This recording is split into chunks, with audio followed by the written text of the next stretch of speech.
ಗುದ್ದಲಿ ಪೂಜೆಯಾಗಿ 2 ತಿಂಗಳಾದರೂ ಮುಗಿಯದ ಕಾಮಗಾರಿ. ಕಳಪೆ ಕಾಮಗಾರಿಗೆ ಸಾರ್ವಜನಿಕರ ಆಕ್ರೋಶ. 4 ಕೋಟಿ ವೆಚ್ಚದ ಕಾಮಗಾರಿ ನೀರಲ್ಲಿ ಹೋಮ ಮಾಡಿದಂತಾಗಿದೆ. ಲೋಕೋಪಯೋಗಿ ಇಲಾಖೆಗೆ ಸೇರಿದ ಆಲೂರು ಬೈರಾಪುರ ಮುಖ್ಯ ರಸ್ತೆಯು ಸುಮಾರು ಅಂದಾಜು 4 ಕೋಟಿ ಮೊತ್ತದ ಕೆಲಸ ಕೈಗೆತ್ತಿಕೊಳ್ಳಲಾಗಿದ್ದು, ಅದರಲ್ಲಿ ಕೋನೆಪೇಟೆಯ ವೀರಶೈವ ಕಲ್ಯಾಣ ಮಂಟಪದಿಂದ ಬೈರಾಪುರ ರಾಷ್ಟ್ರೀಯ ಹೆದ್ದಾರಿಯವರೆಗೂ ಸುಮಾರು 1.5 ಕಿಲೋಮೀಟರ್ ದೂರದಷ್ಟು ರಸ್ತೆ ಅಗಲೀಕರಣ ಹಾಗೂ ಡಿವೈಡರ್ ನಿರ್ಮಾಣಕ್ಕೆ ಶಾಸಕ ಸಿಮೆಂಟ್ ಮಂಜೂರವರು ಚಾಲನೆ ನೀಡಿದ್ದರು. ಚಾಲನೆ ನೀಡಿ 2 ತಿಂಗಳಾದರೂ ಕಾಮಗಾರಿ ಪೂರ್ಣಗೊಳ್ಳದೆ ಆಮೆಗತಿಯಲ್ಲಿ ಸಾಗುತ್ತಿದ್ದು, ವಿಳಂಬ ಮತ್ತು ಅವೈಜ್ಞಾನಿಕವಾಗಿದೆ ಎಂದು ಸಾರ್ವಜನಿಕರು ಆರೋಪಿಸಿದ್ದಾರೆ.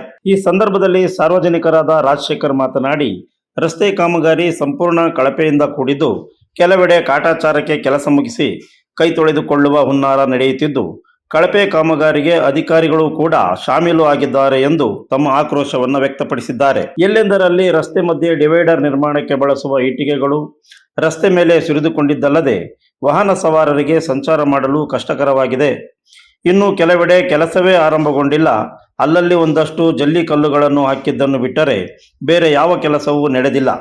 ಅಲ್ಲದೆ ಕೆಲಸ ಪ್ರಾರಂಭಗೊಂಡು 2 ತಿಂಗಳಾದರೂ ಅಷ್ಟೇ ಹಾಕಿದ್ದಲ್ಲಿ ಜಲ್ಲಿ ಕಲ್ಲುಗಳು ಕಿತ್ತು ಮೊದಲು ಇದ್ದ ಡಾಂಬರ್ ಕಿತ್ತು ರಸ್ತೆ ಯಥಾಸ್ಥಿತಿಗೆ ಬಂದಿದ್ದು, ವಾಹನ ಸವಾರರಿಗೆ ತುಂಬಾ ತೊಂದರೆ ಉಂಟಾಗಿದ್ದಲ್ಲದೆ ಬೈಕ್ ಸವಾರರು ಬಿದ್ದು ಕೈಕಾಲು ಮುರಿದುಕೊಂಡಿದ್ದಾರೆ. ಈ ಕಾಮಗಾರಿ ಕಳಪೆ ಕಾಮಗಾರಿಯಾಗಿದ್ದು, ಕಣ್ಣಿಗೆ ಕಾಣುತ್ತಿದ್ದರೂ ಕೂಡ ಸಂಬಂಧಪಟ್ಟ ಇಲಾಖೆಯವರು ಅಧಿಕಾರಿಗಳು ಮೌನಕ್ಕೆ ಶರಣಾಗಿದ್ದು ಜಾಣ ಕುರುಡರಂತೆ ವರ್ತಿಸುತ್ತಿದ್ದಾರೆ ಎಂದು ಆರೋಪಿಸಲಾಗಿದೆ. ಉತ್ತಮ ಗುಣಮಟ್ಟದ ರಸ್ತೆ ಮಾಡದಿದ್ದರೆ ಸಂಘಟನೆಯವರು ಹಾಗೂ ಸಾರ್ವಜನಿಕರು ಸೇರಿ ಉಗ್ರ ಹೋರಾಟ ಮಾಡುವುದಾಗಿ ಎಚ್ಚರಿಸಿದ್ದಾರೆ. ಸಾರ್ವಜನಿಕರಾದ ಹರೀಶ್ ಮಾತನಾಡಿ, ಕೋಟಿ ವೆಚ್ಚದಲ್ಲಿ ರಸ್ತೆ ಕಾಮಗಾರಿ ನಡೆಯುತ್ತಿದೆ. ಆದರೆ ಈ ಕಾಮಗಾರಿ ಮಾಡುವ ಗುತ್ತಿಗೆದಾರರು ಬೇಕಾಬಿಟ್ಟಿ ಮಾಡುತ್ತಿದ್ದಾರೆ. ರಸ್ತೆ ಕಾಮಗಾರಿ ಮಾಡಲು ಮೊದಲು ಒಂದು ಕಡೆ ರಸ್ತೆಯನ್ನು ಸಂಪೂರ್ಣವಾಗಿ ಮುಗಿಸದೆ 2 ಕಡೆ ರಸ್ತೆ ಅಗೆದು ಟ್ರಾಫಿಕ್ ಜಾಮ್ ಉಂಟಾಗುತ್ತದೆ. ಅಲ್ಲದೆ ರಸ್ತೆ ಸಂಚಾರಕ್ಕೆ ವಾಹನ ಸವಾರರಿಗೆ ತೊಂದರೆ ಉಂಟಾಗುತ್ತಿದೆ. ಕಿರಿದಾದ ರಸ್ತೆಯಲ್ಲಿ ಸಂಚರಿಸುವುದು ಕಷ್ಟವಾಗಿದೆ ಮತ್ತು ರಸ್ತೆ ಕಾಮಗಾರಿಗೆ ಯಾವುದೇ ಸೂಚನಾ ಫಲಕಗಳನ್ನು ಕೂಡ ಅಳವಡಿಸಿಲ್ಲ. ಇದರಿಂದ ಅದೆಷ್ಟು ಅಪಘಾತಗಳು ಕೂಡ ಸಂಭವಿಸಿವೆ. ರಸ್ತೆ ಅಗಲೀಕರಣ ಮಾಡಲು ರಸ್ತೆ ಅಗೆದು ಆಳೆತ್ತರದ ಗುಂಡಿ ಬಿದ್ದಿದ್ದರೂ ಕೂಡ ಮಳೆಯಿಂದ ಗುಂಡಿ ತುಂಬಿಕೊಂಡು ಗುಂಡಿ ಯಾವುದು ರಸ್ತೆ ಯಾವುದು ತಿಳಿಯುತ್ತಿಲ್ಲ. ಇನ್ನು ಶಾಲಾ ಕಾಲೇಜು ಮಕ್ಕಳು ಕಷ್ಟ ಹೇಳತೀರದಾಗಿದೆ.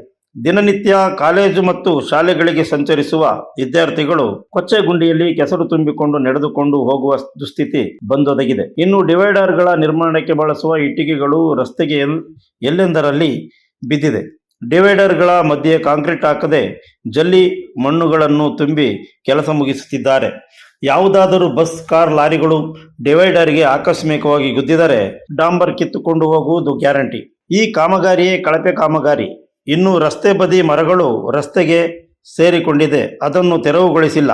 ಮೊದಲೇ ನಮ್ಮ ತಾಲೂಕು ಚಿಕ್ಕ ತಾಲೂಕು, ಅಂಥದರಲ್ಲಿ ಬಂದಂಥ ಅನುದಾನದಲ್ಲಿ ಅಭಿವೃದ್ಧಿಪಡಿಸದೆ ಸರ್ಕಾರದ ಹಣ ಕಳ್ಳಕಾಕರ ಪಾಲಾಗುತ್ತಿದ್ದು, ಯಾರ್ದು ದುಡ್ಡು ಯಲ್ಲಮ್ಮನ ಜಾತ್ರೆ ಎಂಬ ಗಾದೆ ಮಾತಿನಂತೆ ಮೇಲ್ನೋಟಕ್ಕೆ ಕೆಲಸ ನಡೆಯುತ್ತಿದೆ. ಈ ಬಗ್ಗೆ ಕ್ಷೇತ್ರದ ಶಾಸಕರು ಕೂಡ ದಿನನಿತ್ಯ ಇದೇ ರಸ್ತೆಯಲ್ಲಿ ಸಂಚರಿಸುತ್ತಾರೆ ಮತ್ತು ಈ ರಸ್ತೆಯಲ್ಲಿ ಬಿದ್ದು ಅಪಘಾತ ಆದವರನ್ನು ಆಸ್ಪತ್ರೆಗೆ ಸೇರಿಸಿದ್ದಾರೆ. ಇಷ್ಟೆಲ್ಲ ಆದರೂ ಕೂಡ ಕಳಪೆ ಕಾಮಗಾರಿ ನಡೆಯಲು ಕಾರಣ ಏನೆಂಬುದು ತಿಳಿಯುತ್ತಿಲ್ಲ. ಆಲೂರಲ್ಲೇ ವಾಸ ಆಗಿರೋದು. ಈ ರೋಡು ತುಂಬಾ ಅವೈಜ್ಞಾನಿಕವಾಗಿ ಮಾಡಿದ್ದಾರೆ. ಡಿವೈಡ್ರು ಆ ಕಡೆಗೆ ಅವೈಜ್ಞಾನಿಕವಾಗಿ ಆ ಕಡೆಗೆ ಸ್ವಲ್ಪ ಜಾಗ ಇದು ಮಾಡಿದ್ದಾರೆ, ಈ ಕಡೆಗೆ ಕಡಿಮೆ ಜಾಗ ಮಾಡಿದ್ದಾರೆ.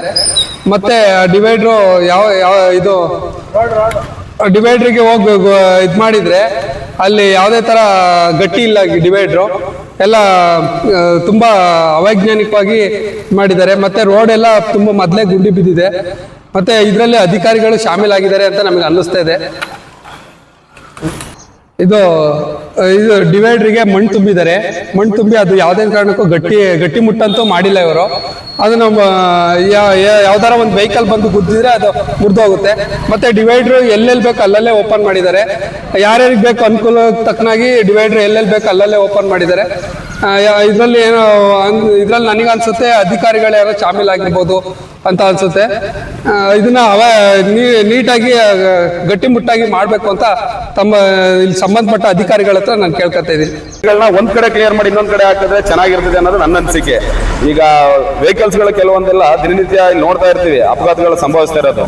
ಚಿಕ್ಕ ಏರಿಯಾ ನಮ್ಮ ಮಾಲೂರು, ಒಂದು ಸಿಂಪಲ್ ಹೇಳ್ಬೇಕು ಅಂದ್ರೆ ಸಣ್ಣ ಪಟ್ಟಣ ನಮ್ಮ ಮಾಲೂರು. ಈ ಸಣ್ಣ ಪಟ್ಟಣದ ಕಾಮಗಾರಿಗಳನ್ನ ಮಾಡಬೇಕಾದ್ರೆ ಈ ಕಾಮಗಾರಿ ಗುದ್ಲಿ ಪೂಜೆ ಆಗಿ 2 ತಿಂಗಳಾಗಿದೆ. ಶಾಸಕರು ಗುದ್ಲಿ ಪೂಜೆ ಮಾಡಿದ್ದಾರೆ. ಆದ್ರೆ ಗುದ್ಲಿ ಪೂಜೆ ಆಗಿ 2 ತಿಂಗಳಾದ್ರೂ ಕೂಡ ಕಾಮಗಾರಿ ಪರಿಪೂರ್ಣಗೊಂಡಿಲ್ಲ. ಇದನ್ನ ಇದೇ ತರ ನೆಗ್ಲೆಕ್ಟ್ ಮಾಡ್ತಾ ಹೋಗ್ತಾ ಇದ್ರೆ ಮುಂದಿನ ದಿನಗಳಲ್ಲಿ ಈಗ ಇದಕ್ಕೆ ಸಂಬಂಧಪಟ್ಟಂತ ಇಲಾಖೆ ಅಧಿಕಾರಿಗಳಾಗ್ಲಿ, ನಮ್ಮ ಶಾಸಕರಾಗ್ಲಿ ಮತ್ತು ಇಲಾಖೆ ಯಾರು ಅಧಿಕಾರಿಗಳಿರ್ತಾರೆ ಅವರು ಇದ್ರ ಬಗ್ಗೆ ಈಗಲೇ ಕ್ರಮ ತಗೋಬೇಕು. ಇಲ್ಲ ಅಂತಂದ್ರೆ ಮುಂದಿನ ದಿನಗಳಲ್ಲಿ ಉಗ್ರವಾದ ಸಾರ್ವಜನಿಕರು ಎಲ್ಲರ ಸಮ್ಮುಖದಲ್ಲೂ ಕೂಡ ಉಗ್ರವಾದ ಹೋರಾಟ ಮಾಡಬೇಕಾಗುತ್ತೆ. ಮತ್ತೆ ಬೇರೆ ತರ ಅನಾಹುತಗಳು ಸಂಭವಿಸಿದ್ರೆ ಅದಕ್ಕೆ ನೇರ ಹೊಣೆಗಾರಿಕೆ ಯಾರಾಗಿರ್ತಾರೆ ಅಂದ್ರೆ ಆ ಇಲಾಖೆ ಅಧಿಕಾರಿಗಳಾಗಿರ್ತಾರೆ. ಅದು ಬಿಟ್ರೆ ಟೆಂಡರ್ ಯಾರು ಕಾಂಟ್ರಾಕ್ಟ್ ಹಾಕೊಂಡಿರ್ತಾರೆ ಅವರೇ ನೇರ ಹೊಣೆಗಾರಿಕೆ ಆಗಿರ್ತಾರೆ. ಇದ್ರ ಮುಖೇನ ನಾನು ಮನವಿ ಮಾಡ್ತಾ ಇದ್ದೀನಿ. ಈ ಕಾಮಗಾರಿಯ ಸುತ್ತ ಅನುಮಾನದ ಹುತ್ತ ಬೆಳೆಯುತ್ತಿದ್ದು, ಕೂಡಲೇ ಸಂಬಂಧಪಟ್ಟ ಅಧಿಕಾರಿಗಳು, ಇಲಾಖೆಯವರು, ಕ್ಷೇತ್ರದ ಶಾಸಕರು ಕ್ರಮ ಕೈಗೊಳ್ಳಬೇಕೆಂದು ಮನವಿ ಮಾಡಿದ್ದಾರೆ. You are watching TV 46 News Kannada.